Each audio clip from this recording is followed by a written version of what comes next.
Hello, and welcome back to another episode of Masked Monologues. Today, I have with me Craig Merriweather, and he is going to tell us about what he does and introduce himself. Yeah. Thank you so much for the invitation to be on your podcast. I'm a hypnotherapist. I do clinical hypnotherapy, meaning I work with people around the issues of trauma and anxiety, depression, issues of like pain and healing acceleration, boosting immune system, things like that. I'm a medical hypnosis specialist. I'm also a neurolinguistic programming specialist and founded Arizona Integrative Hypnotherapy. I live in Flagstaff, Arizona. Since the issues of 2020, a lot of things, a lot of my sessions are over Zoom now. So I work with people around the country, around the world, actually. And basically, what I do is I help people who are dealing with negative emotions, limiting beliefs that may be keeping them from reaching their full potential, that may be blocking them from moving forward. I've been doing this work for around 12 years, and working with people with things like early childhood trauma, or maybe cancer patients with pain control, veterans with post-traumatic stress disorder, or maybe students with test anxiety, actors, musicians with anxiety around auditions, or confidence, or athletes with peak performance. So if you're dealing with overwhelm or fear and anxiety, and I know a lot of us are over the course of the last decade or so, therapy can be a wonderful modality to help with that. Okay, so I want to ask for those people who are listening to the podcast and might not be familiar with hypnotherapy, can you give us a brief explanation of what it is? Yeah, absolutely. Uh, Hypnotherapy is a modality that helps program, if you will, your subconscious mind. And it's not that I'm doing that to you, it's that you're going to fix yourself because the instructions that are installed within your subconscious mind, maybe to produce that fear or that anxiety or those blocks towards your progress in life, came from maybe some sort of hurt or pain or trauma in life. And not to say that it was your fault or that it should have happened. And certainly not to blame the victim or anything like that, but you install some instructions on how to keep yourself safe. And that may be by hiding or some form of procrastination or intense fear or chronic anxiety or anger. But you're the one who put those instructions in there. And that becomes very empowering because when you realize, well, if you're the one who put them in there, you're the one who can take them out and put more resourceful, resilient instructions for your life. So what hypnotherapy does, it's not talk therapy. We don't sit and talk about your issues and your problems over and over again, session after session for 2 years. What we do is work specifically with the subconscious mind, that unconscious part of mind that's really running the show. Now, there's nothing magical or mystical about this work. In fact, the word hypnosis comes from Greek mythology and the Greek god Hypnos, who is the Greek god of sleep. And back in the 1850s, there was a doctor by the name of Dr. James, and he was a surgeon. Back in the 1850s, there's no fancy hospitals, there's no fancy anesthesia. So if you're having your leg amputated, you're biting down on a stick, or maybe they give you a blow to the head to knock you unconscious. What Dr. James Bard started doing was using this deep trance state, putting people so far into trance that it looked like they were in a coma. And then he could do amputations. He could cut people open and take out tumors and sew them back up. He'd deal with war injuries and things like that. Certainly over in India and Egypt and South America and the Aboriginals of Australia and Greece and wherever they were using trance in their healing and spiritual work thousands upon thousands of years ago. But in 1850, Dr. James Bard started using this trance state and needing a word to describe it to his colleagues, to talk about it, to write about it. He decided to name it after the Greek god of sleep. So he called it hypnosis. And since that time, since whatever the last 170 years or so, this word has grown to encompass all sorts of altered states of consciousness, if you will. And that may sound like a fancy term or a strange term, even altered state of consciousness, but really it's just brainwave state. And we're constantly moving in and out of altered states of consciousness all day long. If maybe back in school there was a class that you didn't like so much, for me it was math class. So back in high school math class, it got boring. So I just started staring out the window and I moved inward. I moved into a day state. I've just altered my state of consciousness by moving down to the alpha brainwave state, the theta brainwave state. And what's interesting when you do that, and you can do that just by watching TV, you do that by being bored in a meeting. You can do that by being creative and getting in the zone or getting in state. You have altered your state of consciousness. So it's something we do naturally all day long, multiple times a day.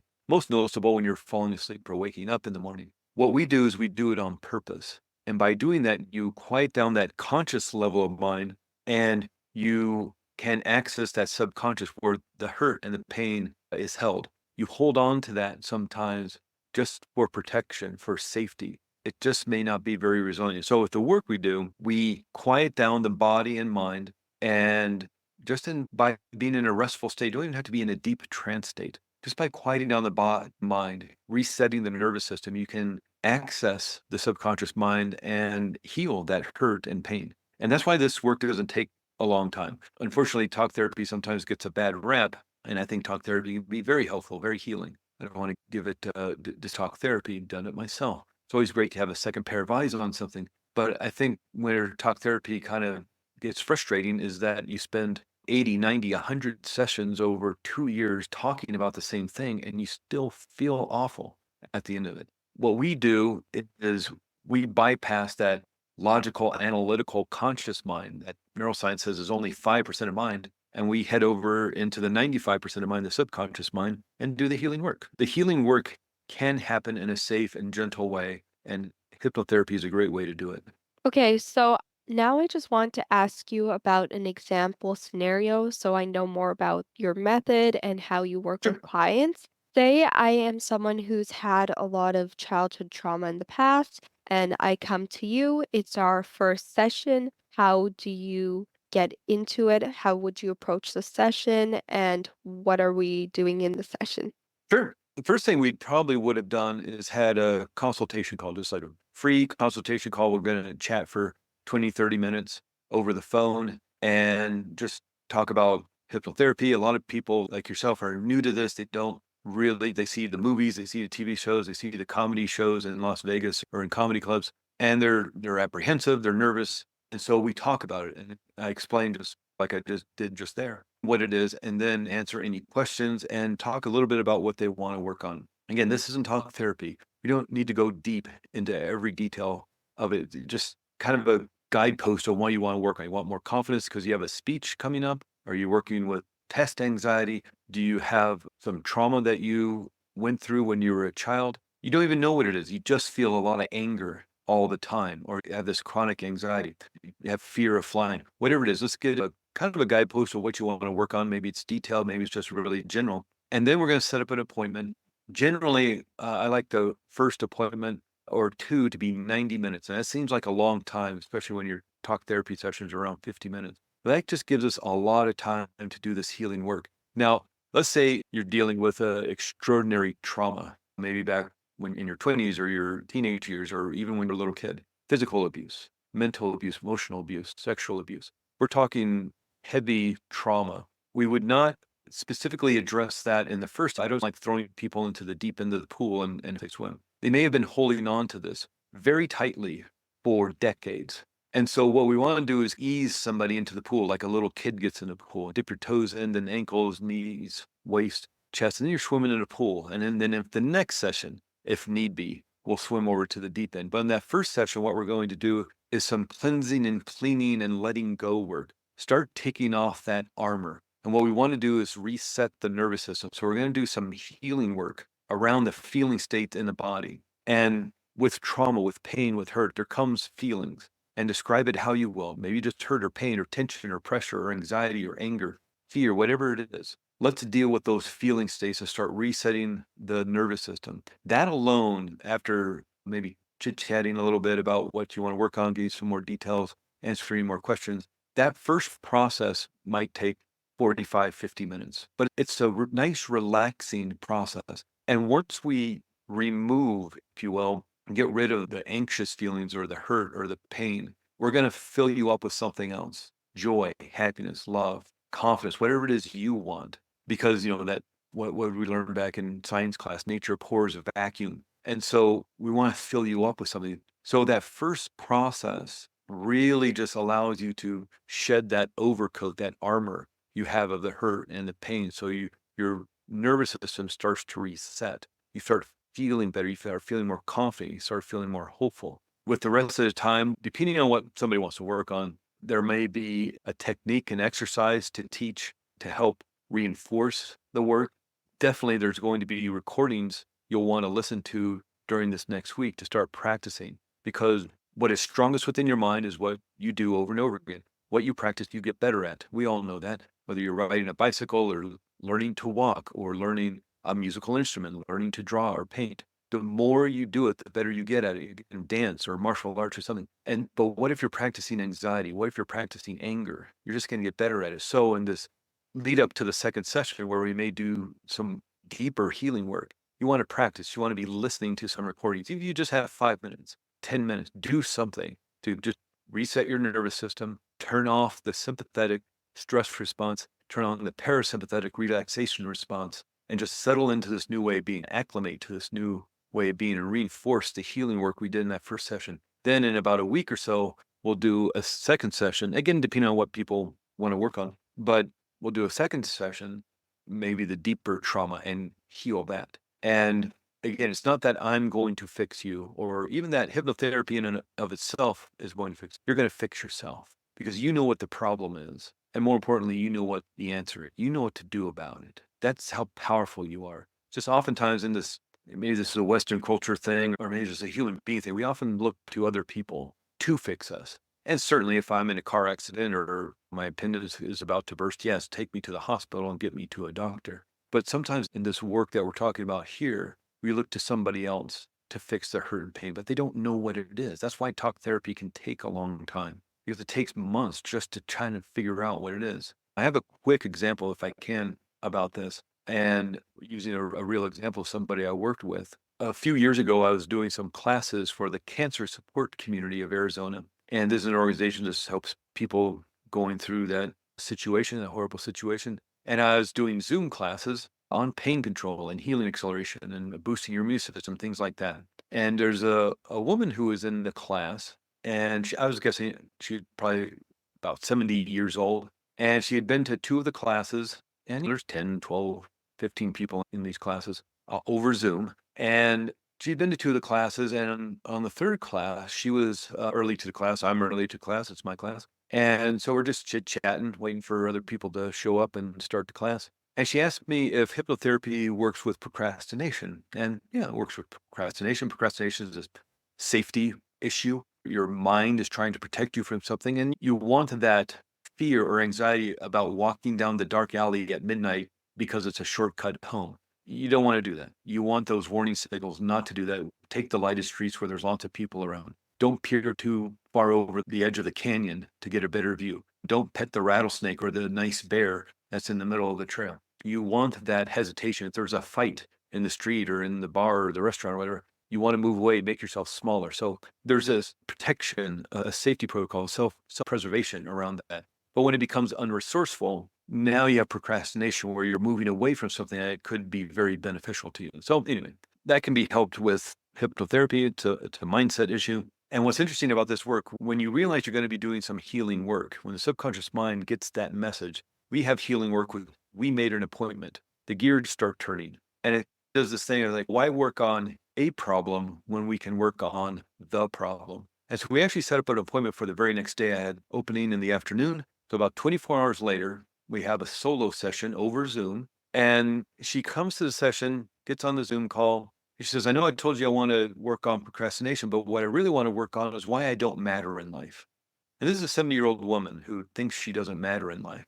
So there's a feeling state that comes with that. And just like you can differentiate between fear and anxiety and anger and overwhelming worry and love, joy, and happiness, there's a feeling state to not mattering in life. And you feel it somewhere in the body. These are warning signals, these negative charged emotions, anxiety, fear, anger. They're warning signals that there's danger. And to create that feeling state, you have to change brain chemistry. You have to start creating adrenaline and cortisol, these neuropeptides, molecules that send the message of emotion to the body, literal molecules of fear, molecules of anxiety. The only way to change brain chemistry in this way, in the way that we're talking about here, is to have a thought or access a memory. And so there's a direct connection between that feeling state and the memory or the thought that created it, even if it's all unconscious. You don't even know you're having that access to that memory because of some trigger in the external environment. There's a direct connection. There's a tether. between that feeling state and the connection. So sometimes it's just as easy in this work of therapeutic hypnosis to follow that feeling state back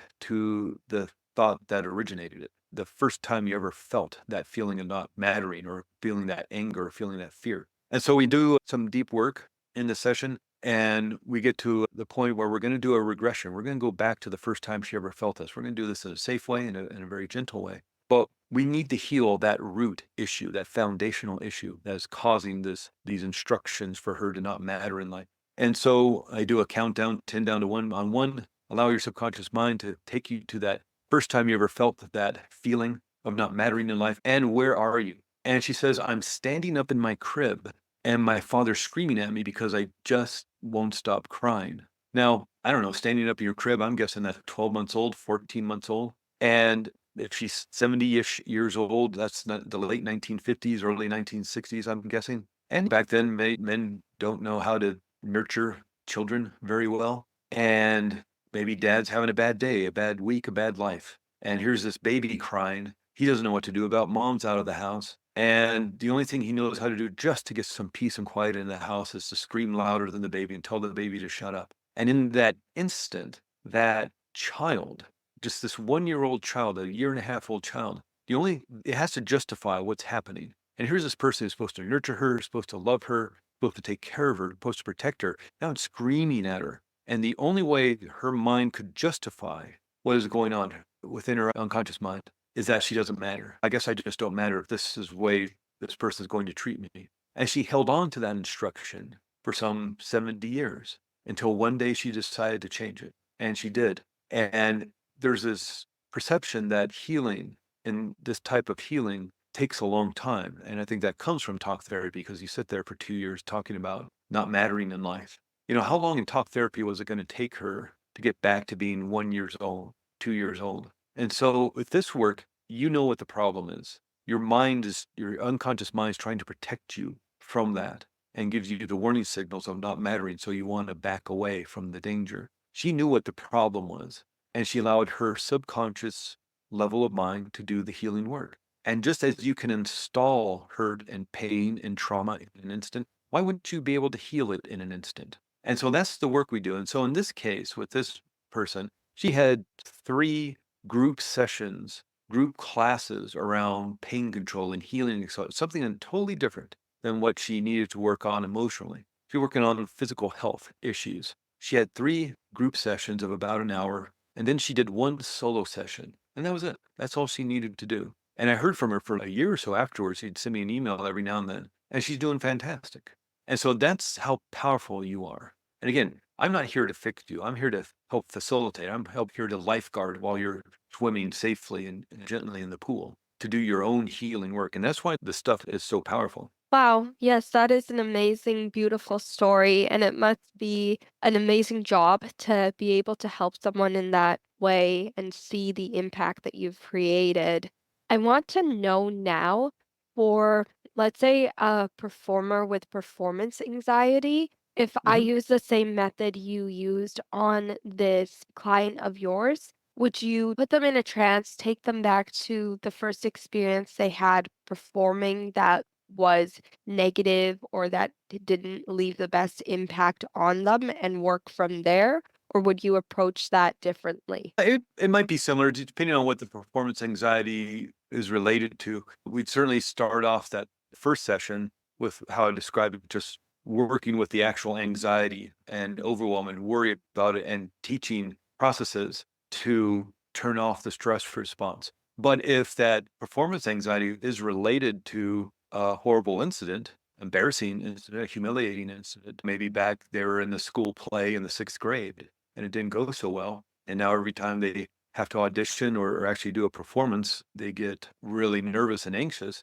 Yeah, we might need to do some work around that and change the instructions on how to handle that and maybe deal with the fear and the embarrassment around that and heal the child. That was part of the work we did with that person I was talking about. You can heal the child. The mind can't tell the difference between what's real and what's imagined, and that's why a nightmare can feel so scary. You can, with your imagination, change how you feel within your body and change the structures within your mind. And you can heal the child. And if there needs to be healing in the past. That can happen.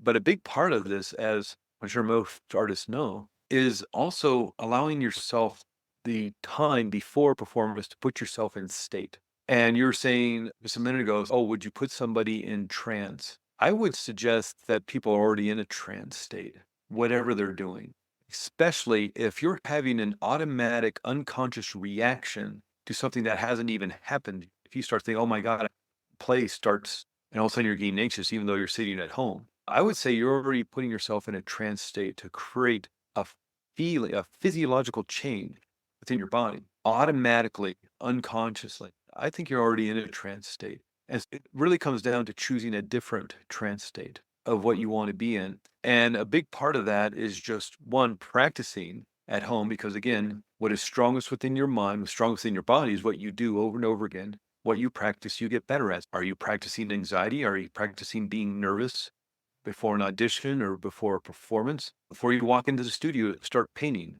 or doing the woodwork or what? Do you get nervous? Oh, I don't know if I can. I did that one project really well, and now I don't know if I can do it again. You're trancing yourself into a state. And then if you practice that over and over again, you're literally going to wire that into your brain. So there is work to be done on even a daily basis, even if it's just 5-10 minutes of just putting yourself in the state you want to feel. If you want to feel confident, you want to feel joyful, you want to feel happy, there's work to be done around that. Example being the Dalai Lama still meditates every day.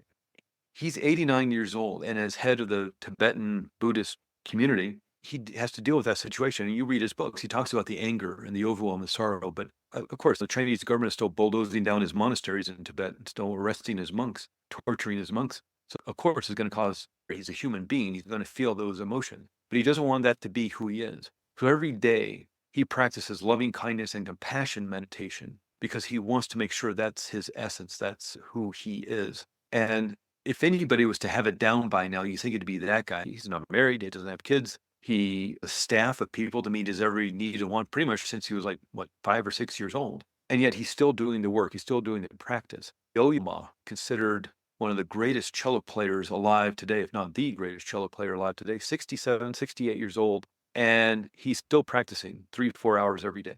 Been playing the cello since he was 4. If anybody was to phone it in, kick back, and just cast the checks, it'd be that guy just playing Mozart at Carnegie Hall. But he practices every day because he wants to master this music, master this art form, master this instrument.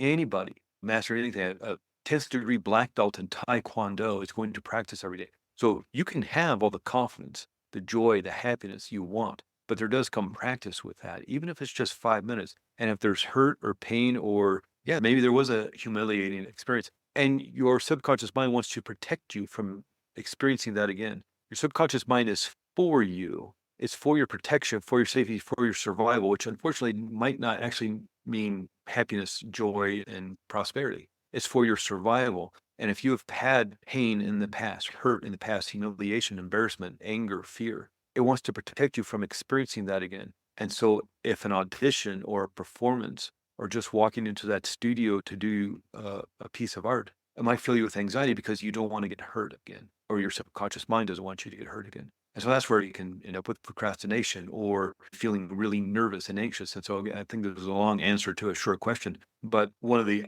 aspects of if you're getting nervous before a performance, it may just be fear of failure, could be fear of judgment. And these are all mindset aspects that can be helped in therapeutic hypnosis.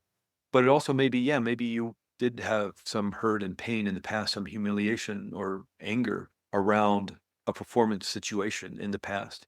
And that would more likely maybe necessitate, man, let's do some regression therapy and heal that child or that teenager or that person in their 20s or whatever. So again, I think a long answer to a short question, but yeah, it can help really well with this kind of stuff. No, you have such insightful answers to my questions. Now, I'd like to know where people can connect with you. How can they join your online sessions? Do you have social media platforms that they can go and check out? Yeah, the best way to find me, two ways. Probably my websites. I do social media, but not as consistently as I do email and website stuff. And so I'm in Arizona here in the US of A, and the name of my hypnotherapy practice is Arizona Integrative Hypnotherapy.